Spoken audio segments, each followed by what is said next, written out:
NDA यानी national democratic alliance की हुकूमत के बरसरे इक़्तिदार आने के चंद ही दिनों के अंदर नरसिम्हा राव ने नए वजीर आज़म अटल बिहारी वाजपेयी से मुलाकात की और कहा कि मवाद तैयार है, आप आगे बढ़ सकते हैं।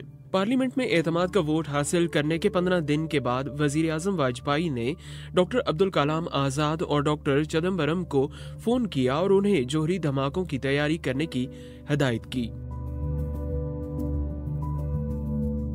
ये तहरीर है रेहान फजल की, जिसे आप उबैद मलिक की जुबानी सुन रहे हैं। उस वक्त के सदर KR नारायणन 26 अप्रैल से 10 मई तक जनूबी अमरीकी ममालिक के दौरे पर रवाना होने वाले थे। उन्हें खामोशी से इतला दे दी गई कि वो अपना सफर कुछ अरसे के लिए मुलतवी कर दें। डॉक्टर चिदम्बरम की बेटी की शादी 27 अप्रैल को होनी थी। वो शादी भी कुछ दिनों के लिए मुलतवी कर दी गई थी, क्योंकि शादी में चिदम्बरम की गैर मौजूदगी इस बात का इशारा देती कि कुछ बड़ा होने वाला है।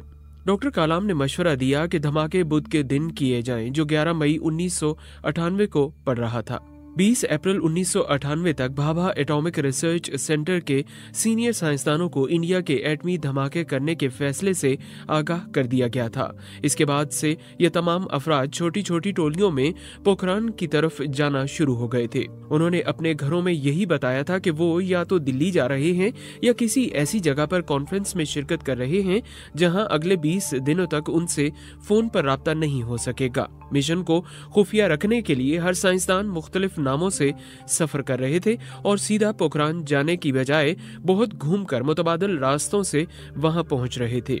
Defence research and development organisation की टीम में कुल 100 साइंसदान थे। जैसे ही वो पोखरान पहुंचे, उन सबको फौजी वर्दी पहनने के लिए दे दी गई। इन सबको लकड़ी की पार्टीशंस वाले और कम ऊंची छत वाले कमरों में रखा गया और उन कमरों में सिर्फ एक ही बिस्तर दस्तयाब था। साइंसदानों को फौज की वर्दी पहनने में दुश्वारी का सामना था, क्योंकि वो इस किस्म के कपड़े पहनने के आदी नहीं थे।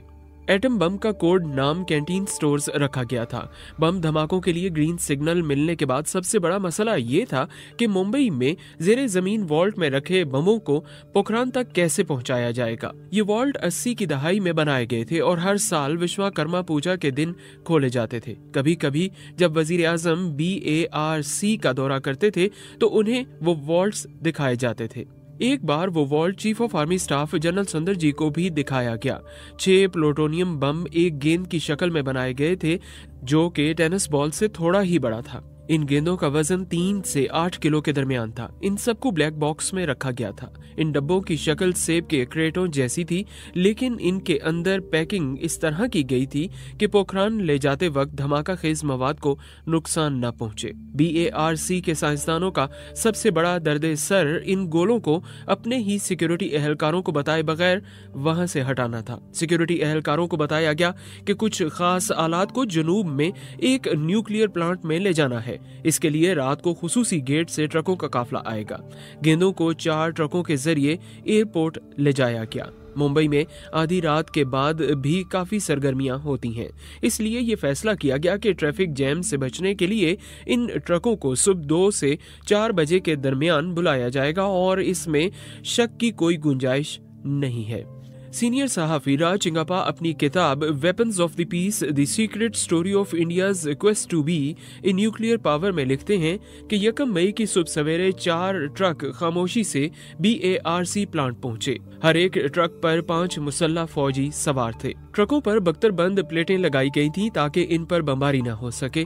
2 काले क्रेटों को फौरी तौर पर दूसरे सामान के साथ एक ट्रक पर लाद दिया गया। इस टीम के एक सीनियर रुकन अमन कपूर ने कहा कि history is on the move. हुकूमत की जानिब से एयरपोर्ट पर तमाम जरूरी मंजूरियां पहले से ही ले ली गई थी। ट्रकों को सीधा हवाई पट्टी पर ले जाया गया, जहां एक ट्रांसपोर्ट तैयारा उनका इंतजार कर रहा था। तैयारे के अंदर सिर्फ 4 सिक्योरिटी एहलकार मौजूद थे। बैरूनी दुनिया को ये तासुर दिया जा रहा था कि ये फौज की मामूल की नकलो हरकत है। किसी को अंदाजा नहीं था कि इस जहाज में जो कुछ रखा गया था वो मिनटों में पूरे मुंबई शहर को तबाह कर सकता है। AN-32 तैयारे ने सुबह सवेरे मुंबई एयरपोर्ट से उड़ान भरी। 2 घंटे के बाद वो जैसलमेर हवाई अड्डे पर उतरा। वहां ट्रकों का एक और काफिला उनका इंतजार कर रहा था। हर ट्रक पर हथियारों के साथ सिपाही बैठे थे। जब वो ट्रकों से उतरे तो उन्होंने अपने हथियारों को तौलियों से छुपा लिया। ये सुबह का वक्त था जब ट्रक जैसलमेर हवाई अड्डे से पोखरान के लिए रवाना हुए। राज चिंगापा लिखते हैं कि पोखरान में ये ट्रक सीधे प्रेयर हॉल की तरफ चले गए, जहां ये बम इकट्ठे किए गए थे। जब प्लूटोनियम की गेंदें वहां पहुंची तो इंडिया के एटॉमिक एनर्जी कमीशन के चेयरमैन राजगोपाला चिदम्बरम की जान में जान आई। उन्होंने इस मौके पर कहा कि मैं इनका बहुत बेसब्री से इंतजार कर रहा था।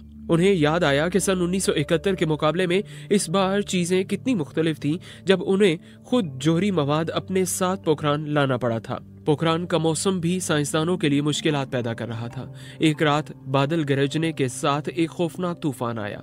तमाम साइंसदान अभी प्रेयर हॉल से वापस आए ही थे, जहां वो न्यूक्लियर डिवाइसेस को जमा करने की कोशिश कर रहे थे। साइंसदान SK सक्का और उनकी टीम को खदशा था कि अगर प्रेयर हॉल पर आसमानी बिजली गिरती है तो इससे न सिर्फ आलात को नुकसान पहुंच सकता है, बल्कि उन्हें वक्त से पहले धमाके का खतरा भी लाहक हो सकता है। एक रात इतना जोरदार तूफान आया कि कुछ नजर नहीं आ रहा था। हादसाती तौर पर आग लगने के इम्कान से बचने के लिए एयर कंडीशन चलाने की भी इजाजत नहीं थी और साइंसदानों को इंतहाई मुश्किल हालात में काम करना पड़ रहा था। गर्मी ऐसी थी कि साइंसदान हर वक्त पसीने में शराबूर रहते थे। जब ये तमाम तैयारियां जारी थीं तो साइंसदानों को मालूम हुआ कि एक प्राइवेट कंपनी तेल की तलाश करने के लिए करीब ही खुदाई कर रही है। अनिल काकोडकर ने फैसला किया कि वो वहां जाएंगे और देखेंगे कि वो किस टेक्नोलॉजी के जरिए खुदाई कर रहे हैं। काकोडकर अपनी सवाने उम्री फायर एंड फ्यूरी में लिखते हैं कि हम सब फौजी वर्दी में वहां पहुंचे। वहां काम करने वाले एक शख्स ने मेरी टीम के एक रुकन विलास कुलकर्णी को एक तरफ ले जाकर मेरी तरफ इशारा किया और पूछा कि ये काकोडकर साहब हैं। कुलकर्णी ने उसे समझाने की कोशिश की कि वो काकोडकर नहीं है, लेकिन वो शख्स कहता रहा कि वो डोंबिवली का रहने वाला है और काकोडकर को कई बार देख चुका है। हमने सोचा कि वहां से निकल जाना ही बेहतर है। दूसरी तरफ वजीर आजम वाजपेयी ने अचानक वजीर खजाना यशवंत सिन्हा को उनकी जगह दिल्ली भेज दिया। यशवंत अपनी समाने उम्री में लिखते हैं कि वाजपेयी मुझसे अपने दफ्तर में नहीं मिले, मुझे उस कमरे में ले जाया गया जहां वो आराम किया करते थे। मुझे फौरन मालूम हो गया था कि वो मुझे बहुत अहम और राजदाराना बात बताने वाले हैं। इस दौरान उन्होंने मुझे इंडिया के जोहरी तजर्बे की तैयारियों के बारे में तफसील से बताया। उन्होंने कहा कि आलमी ताकतें इसके लिए इंडिया के खिलाफ कुछ इक्तसादी पाबंदियां लगा सकती हैं, इसलिए हमें हर चैलेंज का सामना करने के लिए तैयार रहना होगा। वाजपेयी ने उनसे कहा कि इसलिए उन्होंने उनको पहले ही खबरदार करने का सोचा ताकि जब ऐसा हो तो इसके लिए वो पहले से ही तैयार रहें। पोखरान में साइंसदानों की टीम सिर्फ रात को ही काम कर रही थी ताकि सैटेलाइट्स उनकी निगरानी न कर सकें। उन दिनों की तारीख रातें उनकी यादों का हिस्सा बन चुकी थीं। टेस्ट के दिन 11 मई को अब्दुल कलाम ने बरजेश मिश्रा को वजीर आजम की रिहाइशगाह पर फोन किया और बताया कि हवा की रफ्तार कम हो रही है और अगले चंद घंटों में टेस्ट किया जा सकता है। बरजेश मिश्रा दिल्ली में वजीर आजम की रिहाइशगाह पर इज़्तिराब का शिकार थे। वाजपेयी के सेक्रेटरी शक्ति सेना कुछ अहम फाइल्स वाजपेयी के पास ला रहे थे। इस दिन शक्ति सेना की सालगिरह भी थी, लेकिन वो जानबूझकर सालगिरह की मुबारकबाद देने वालों की कॉल नहीं उठा रहे थे। दूसरी जानिब पोखरान में महकमा मौसमियात की रिपोर्ट आ चुकी थी, जिसमें बताया गया था कि सब कुछ ठीक है। ठीक 3:45 पर मॉनिटर्स पर रेड लाइट आई और 1 सेकंड में तीनों मॉनिटर्स पर चमकती हुई रोशनी नुमदार हो गई। अचानक तमाम तस्वीर मुंजमद हो गईं, जिससे जाहिर होता था कि शॉफ्ट के अंदर लगे कैमरे धमाके से तबाह हो गए थे। जमीन के अंदर का दर्जा हरारत लाखों डिग्री सेंटीग्रेड तक पहुंच गया था। नीचे मौजूद साइंसदानों ने महसूस किया कि उनके पैरों तले जमीन बुरी तरह हिल रही है। साइंसदान अपने बंकरों से बाहर निकले और अपनी आंखों से रेत की दीवार के उठने और गिरने का नाकाबिले फरामोश मंजर देखने के लिए बाहर भागे। सैकड़ों फौजियों ने महफूज फासले से इस मंजर को देखते हुए भारत माता की जय हो का नारा लगाया। वहां मौजूद साइंसदान के संथानम ने बीबीसी को बताया कि ये सारा मंजर देख के मेरे रोंगटे खड़े हो गए। चिदम्बरम ने कलाम से मुसाफा किया और कहा, मैंने आपसे कहा था कि हम 24 साल बाद भी ऐसा कर सकते हैं। हमने दुनिया की एटमी ताकतों का तसल्लुत खत्म कर दिया है। अब हमारे सिवा अरब आबादी के मुल्कों को कोई नहीं बता सकता कि क्या करना है। अब हम फैसला करेंगे कि क्या करना है। दूसरी तरफ वजीर आजम की रिहाइशगाह में फोन के पास बैठे ब्रजेश मिश्रा ने पहली घंटी पर ही फोन उठा लिया। उसने रिसीवर पर कलाम की कांपती हुई आवाज सुनी, सर हम कामयाब हो गए।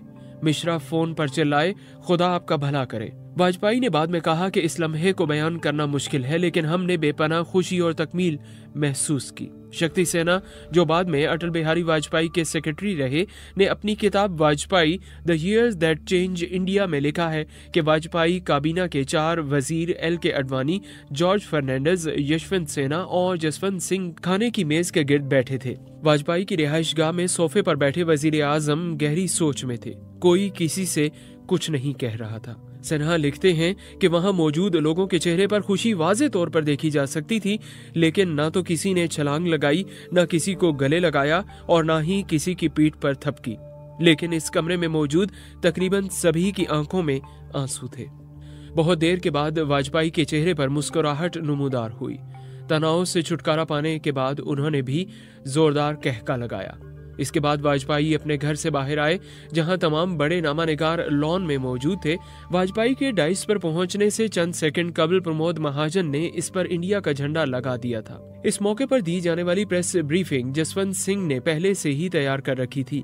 वाजपेयी ने आखिरी वक्त में इस बयान में तरमीम की थी। बयान का पहला जुमला था, मुझे एक मुख्तसर ऐलान करना है। वाजपेयी ने अपने कलम से कुछ अल्फाज निकाले और फिर ऐलान किया कि आज दोपहर 3:45 पर 3 जोहरी तजर्बे किए गए हैं। मैं उन साइंसदानों और इंजीनियर्स को मुबारकबाद देता हूं जिन्होंने ये कामयाब तजर्बात किए। 2 दिन बाद पोखरान की सरजमीन एक बार फिर लरज़ उठी और इंडिया ने मजीद 2 एटमी तजर्बात किए। 1 दिन बाद वाजपेयी ने ऐलान किया कि इंडिया अब जोहरी हथियारों की हामिल रियासत है।